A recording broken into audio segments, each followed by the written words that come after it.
I'm Sandy Prentice, and I'm the vineyard manager and the property manager at Gervasi Vineyard.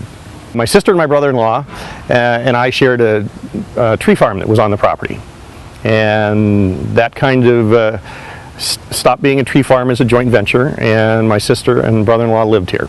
So in the fall of 2008, I approached Ted Swaldo, the current owner, with the option of looking at a property in the city of North Canton, or in the city limits of Canton, that could have a different use than it was being used for. And he and I came out here on a November snowy day and stood in the windows of the barn behind me. And it was a ramshackle barn. It was not quite ready to be pushed over, but needed a lot of tender loving care to bring it to some new use. And he looked out the window and was intrigued by the view, because the view from the lake, of the lake from the barn, is very spectacular. And we talked about possible uses, and one of the suggestions that came up was a winery. I guess that was something that we had always talked about doing in the past. And so he made an offer on the property, my sister accepted, and within a matter of months, early part of 2009, Gervasi became the germ of an idea of, oh, we'll have a winery and we'll have meat and cheese trays and we'll serve a little food in the barn and it'll be kind of fun.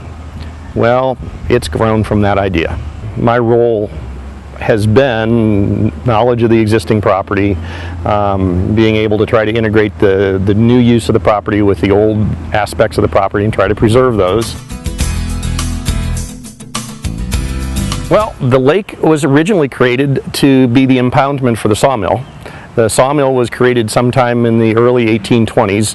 The barn was built in 1823. So the sawmill came first, and then they logged the timber off the property, and sawmill would have sat just to my right. And the logs that were put both in the barn and in the house were all cut on site and then used to build the barn. The barn was the barn. The original idea was to take the barn and turn it into a restaurant on the first floor. Well, it became obvious that once the decision was made to put the winemaking equipment in the basement, had to raise the barn to make the winemaking equipment fit in the basement. So the idea was to get the height of the basement tall enough to allow for the tanks that needed to be taken care of. So from the get-go, I was involved with the day-to-day remodeling of the barn, the demolition of it, the cleaning of it, all the things that need to be done to take it out of being an old barn and make it into a new building. We went through a lot of trial and tribulation to save the barn in its entirety. The footprint of the barn is identical to what it was. The beams that you see from the inside are the beams that were there in 1823.